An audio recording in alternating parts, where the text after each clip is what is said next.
할렐루야. 5월 9일 화요일 새벽 기도를 시작하겠습니다. 사도신경으로 우리의 신앙을 고백하시겠습니다. 나는 전능하신 아버지 하나님 천지의 창조주를 믿습니다. 나는 그의 유일하신 아들 우리 주 예수 그리스도를 믿습니다. 그는 성령으로 잉태되어 궁정녀 마리아에게서 나시고 본디오 빌라도에게 고난을 받아 십자가에 못 박혀 죽으시고 장사된 지 사흘 만에 죽은 자 가운데서 다시 살아나셨으며 하늘에 오르시어 전능하신 아버지 하나님 우편에 앉아 계시다가 거기로부터 살아있는 자와 죽은 자를 심판하러 오십니다. 나는 성령을 믿으며 거룩한 공교회와 성도의 교제와 죄를 용서받는 것과 몸의 부활과 영생을 믿습니다. 아멘. 찬송가 214장 찬양하시겠습니다. 찬송가 214장입니다.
주의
오늘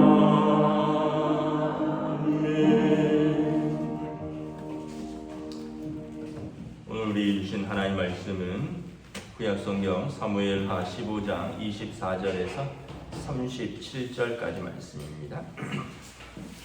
사무엘하 15장 24절에서 37절까지 말씀입니다.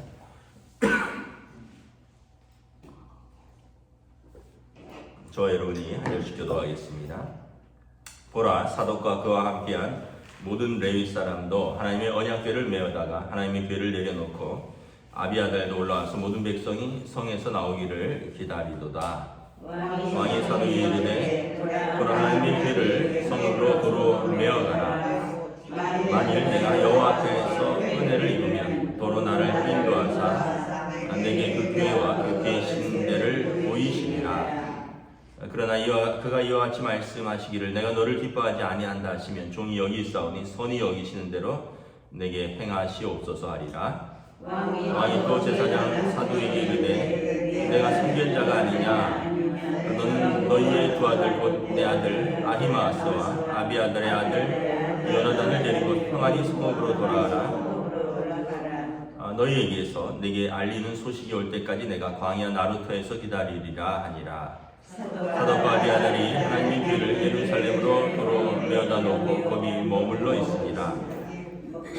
다윗이 감란산길로 올라갈 때 그의 머리를 그가 가리고 맨발로 울며 가고 그와 함께 가는 모든 백성들도 각각 자기의 머리를 가리고 울며 올라가니라. 어떤 사람이 다윗에게 알리되 압살롬과 함께 모반한 자들 가운데 아히도벨이 있나이다 하니 다윗이 이르되 여호와여 원하오건대 아히도벨의 모략을 어리석게 하옵소서 하니라.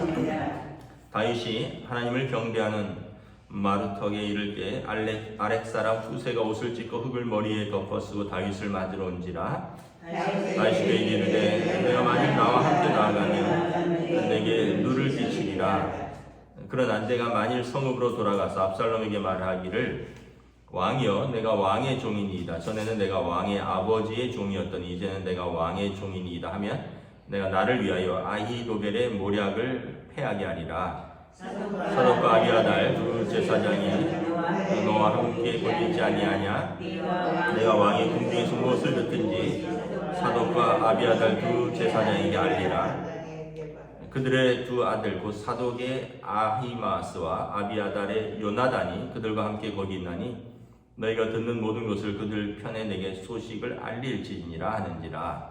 다윗의 친구 후세가 성읍으로 들어가고 압살롬도 예루살렘으로 들어갔더라. 아멘. 할렐루야. 오늘 또 새날이 시작되었습니다. 우리 주님 주시는 은혜와 평강이 가득하시기를 축복합니다. 다윗이 아들 압살롬이 반역을 일으켜서 예루살렘 성에서 좀 도망치고 있죠. 23절에 보면 온 땅 사람이 큰 소리로 울며 모든 백성이 앞서가며 왕도 기드론 시내를 건너가니 건너간 모든 백성이 광야길로 행하니라.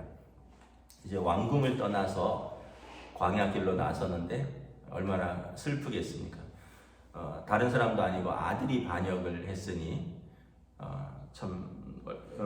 여기 보면 30절에 보면 산으로 이렇게 피해 가는데 머리를 풀어 헤치고요 맨발로 울면서 갑니다. 그랬더니 왕이 그러니까 함께 피신 가는 백성들도 자기 머리를 풀어 헤치고 울면서 올라가니라.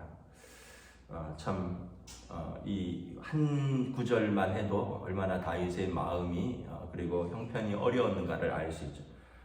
여러분 머리 풀어 헤치고 울어 보셨습니까? 네, 아마 비슷한 경우는 있을 겁니다. 그죠? 누구에게나 이런 경험이 있죠. 아마 사울을 피해서 도망 다닐 때보다 더 슬펐을 겁니다. 사울을 피해서 도망 다닐 때는 사울은 왕이었고 자기는 신하였고요. 그리고 사울은 오해를 했고 사울은 어떻게 보면 마음에 병이 있는 사람이고요. 그러다 보니까 다윗이 도망가면서도 조금 억울해도 이번처럼 억울했을까? 이번에는 아들이 압살롬이고 자기가 그리고 왕인데 이제 처지가 바뀌었고 더더군다나 아들 때문에 슬퍼하는 처지가 됐으니까 이전에 사울을 피해서 유대 온들을 도망 다니던 때보다 더 슬펐을 것입니다. 여러분, 우리가 이렇게 고난이 있으면 마음이 가난해집니다. 마음이 가난해지면요, 하나님의 임재를 경험할 수 있습니다. 우리가 예수님 말씀하셨죠. 심령이 가난한 자는 복이 있다. 그가 천국을 볼 것이다. 왜냐하면 마음이 가난해지면 자신을 겸손하게 성찰할 수가 있습니다. 다윗이 이렇게 돌아보았겠죠. 내가 왜 이렇게 되었을까? 사실은 암논의 그 여동생 다말의 이 성폭행 사건이 있었고, 이때 자기가 아버지로서 역할을 감당하지 못했고, 또 압살롬이 형 암논을 죽였을 때 그때도 자기가 침묵했고, 그러는 과정에서 이러한 일들이 벌어진 겁니다. 더 뿌리 깊게 올라가면 자신과 밧세바의 간통으로 인해서 그 남편 우리아를 전쟁터에 나가서 자기가 죽게 했던 그 죄를 하나님이 물으시는 거죠. 그러니까 다윗은 어떤 면에서 보면 조용히 하나님의 뜻을 기도하면서 받아들입니다. 26절에 보면 이렇게 말합니다. 하나님께서 내가 너를 기뻐하지 아니한다 하시면 종이 여기 있사오니 선히 여기시는 대로 내게 행하시옵소서 하리라. 다윗은 그냥 하나님께 맡기는 겁니다. 지금 이렇게 왕으로서 쫓겨나는데 만약 이것이 하나님의 뜻이라면 하나님께서 선하시는 대로 하옵소서. 종은 그냥 여기 있겠습니다. 그런데 하나님께서 나를 선히 여기시면 나를 다시 부를 것입니다. 하나님께 맡기는 거죠. 이게 여러분 겸손한 자의 자세입니다. 잘못했는데도 막 우겨갖고 아니다, 잘못은 잘못이지만 나는 이것은 해야겠다, 이게 아니라 여러분 정말 통해 자복하는 사람은 잘못했으면 그걸 받아들이는 거죠. 하나님께서 이러한 다윗을 또한 불쌍히 여기시는 겁니다. 여러분 늘 성경에 보면 하나님은 우리와 아버지와 자녀의 관계를 취한다 그랬죠. 여러분 자녀가 잘못했어요. 자녀가 잘못해서 자녀가 그 결과를 받아들이고 책임져야 됩니다. 그런데 그 자녀에 대해서 어떻게 부모는 불쌍히 여기죠. 여러분들의 아들, 딸이 울면 부모도 우는 거죠.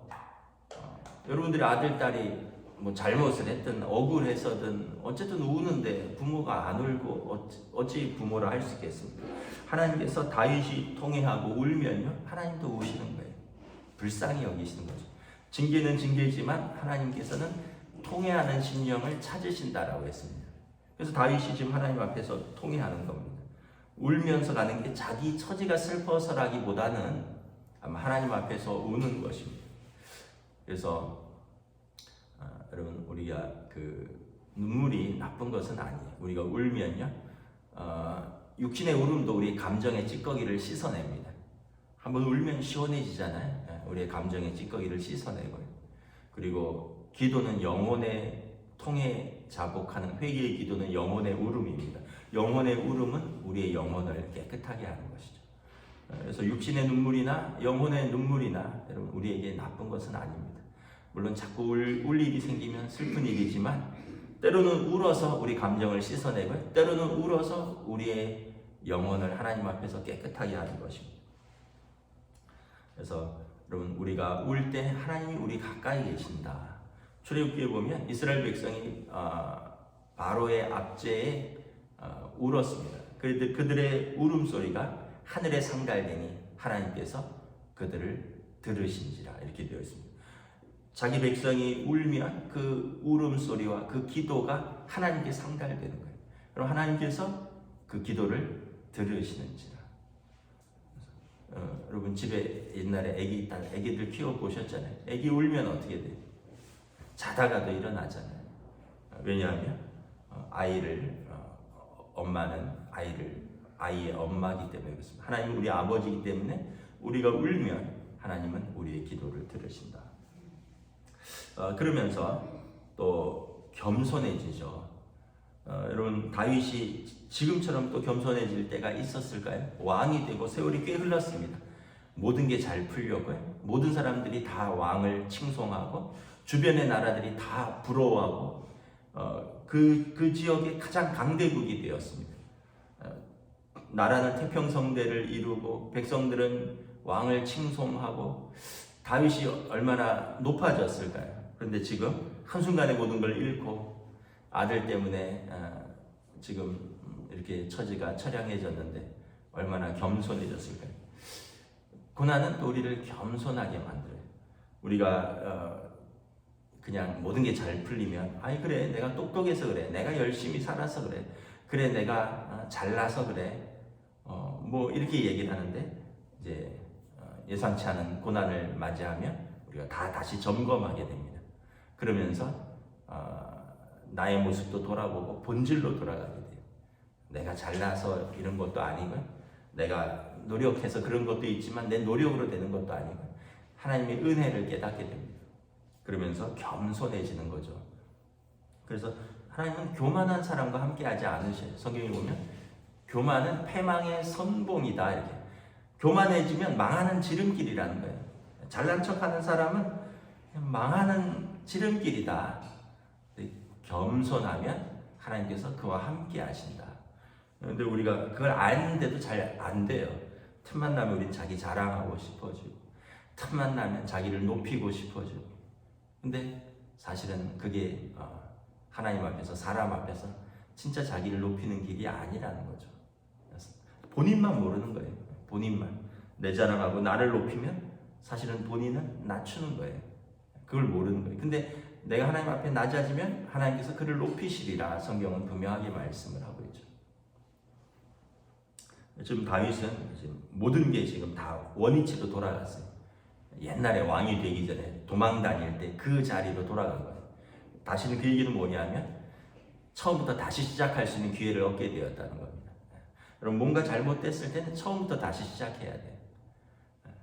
처음부터 다시 뭐가 잘못되었는가, 어디서부터 잘못되었는가. 그러면서 하나님 앞에 지혜를 구하는 거죠.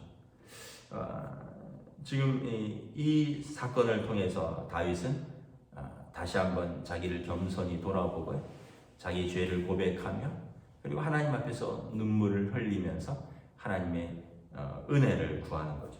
그러면서 여기 보면 다윗이 참 어떻게 보면 경건한 사람이라는 것을 알 수 있는 한 내용이 나옵니다.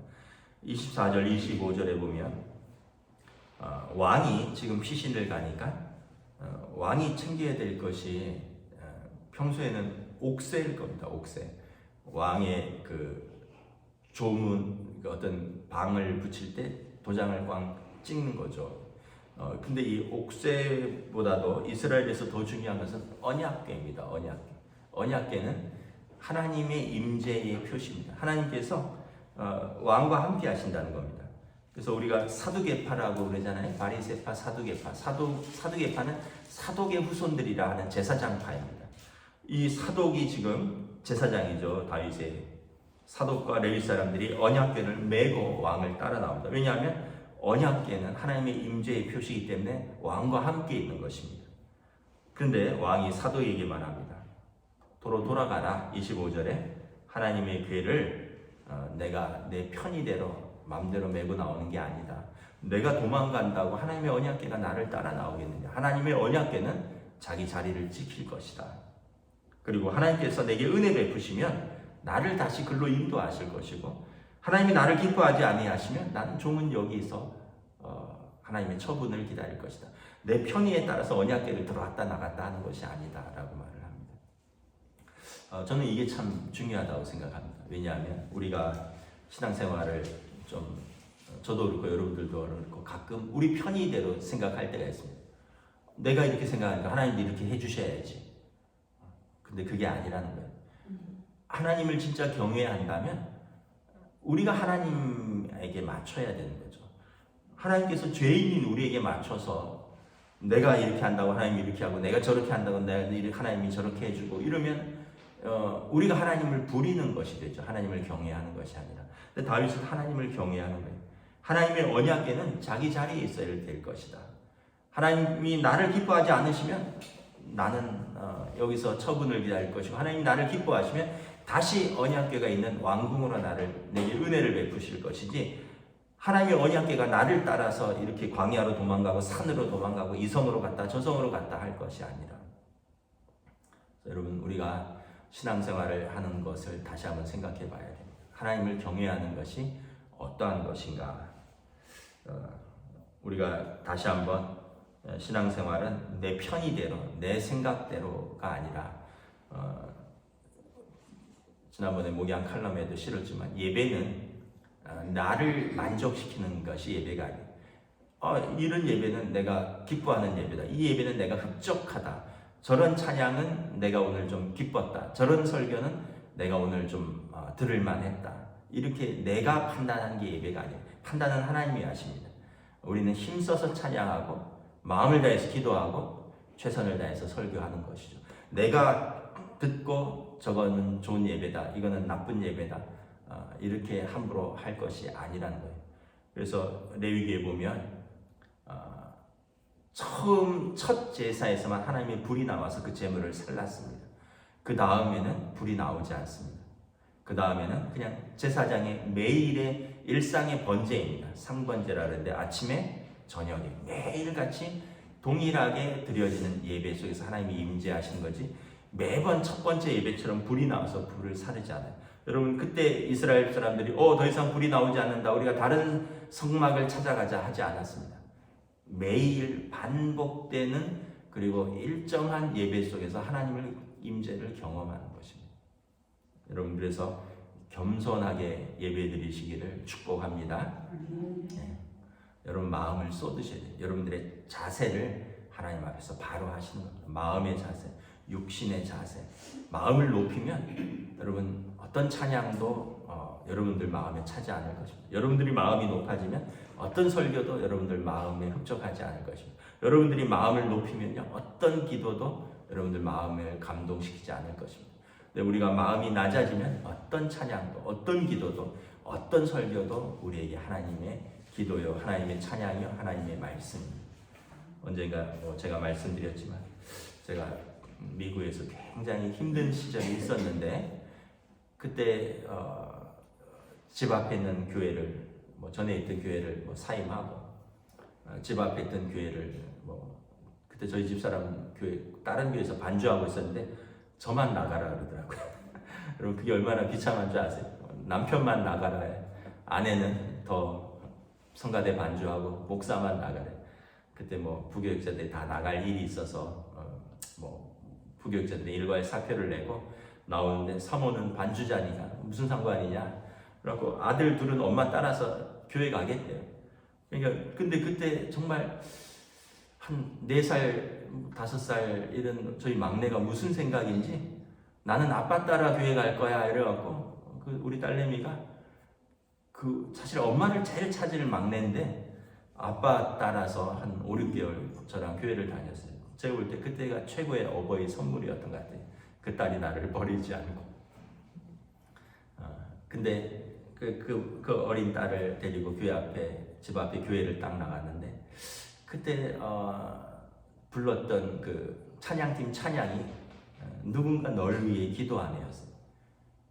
마음이 슬퍼서 기도할 수 없고 이럴 때 누군가 널 위해 기도하네. 그 수없이 들었던 찬양이고 수없이 불렀던 찬양이고, 옛날에는 그렇게 감동적이지 않았어요. 노래 너무 처량하다.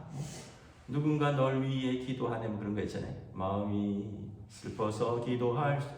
그래서 아이고 참 처량하다 이랬는데, 그날은 그냥 이렇게 들어가는데 그냥 눈물이 줄줄 흐르는, 그냥 들어가자마자 그 찬양 첫 구절에 큰 은혜를 받았어요. 그러다 하면서 그냥 그 교회에 출석하게 되고, 나중에 그 교회에서 사역하게 되고, 하나님의 은혜가 있었어요. 우리가 마음이 가난해지면요, 여러분, 예배가 은혜 안 된다는 건 우리 마음이 높아졌기 때문입니다. 우리 마음이 가난해지면요, 어떠한 찬양도요, 진짜 시골 교회 목사님이 그냥 성경 말씀 읽고 아주 촌스럽게 설교해도요, 큰 은혜가 됩니다.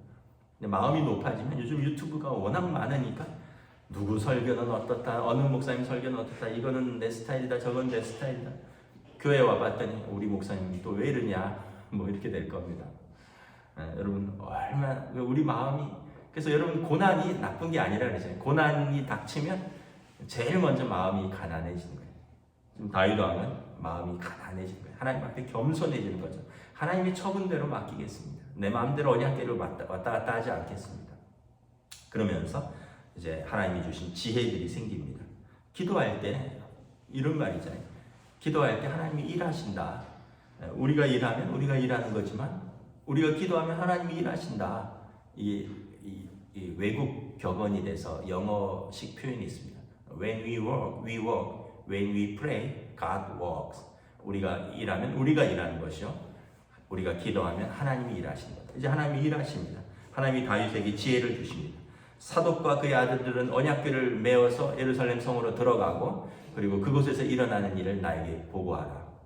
그리고 아비아달은 최고의 그 모사인데 압살롬에게로 돌아갔는데, 이제 후세가 우리에게 남았으니 후세는 압살롬에게 투항하라. 그래서 34절에 보면 압살롬이 가서 후세가, 이전에는 저는 왕의 아버지의 종이었더니 이제는 왕의 종이 되겠습니다. 그리고 나중에 후세가 아히도벨과 함께 압살롬의 모략을 이제 무산시킵니다. 아히도벨이 이렇게 계략을 세우면 후세가 반대의 계략을 내놓습니다. 그런데 압살롬이 아히도벨이 자기에게로 돌아온 사람이고 후세는 위장투항했는데 아히도벨의 계략을 따르려고 하다가 후세가 그래도 더 경험이 있대서 후세의 계략을 따르면서 아히도벨은 나의 모략이 틀렸구나 하고 나중에 자결을 합니다. 왜냐하면 자기 모략을 왕이 거절했으니까 왕은 다윗에게 패했을 것이기 때문에. 그 결국은 여러분 다윗의 사람들은 하나하나 세워지고 압살롬의 사람들은 하나하나 제거됩니다.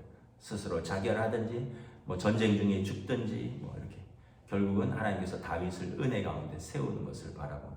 말씀을 마치도록 하겠습니다. 여러분 우리가 겸손하면 하나님이 다시 세워주실 것입니다.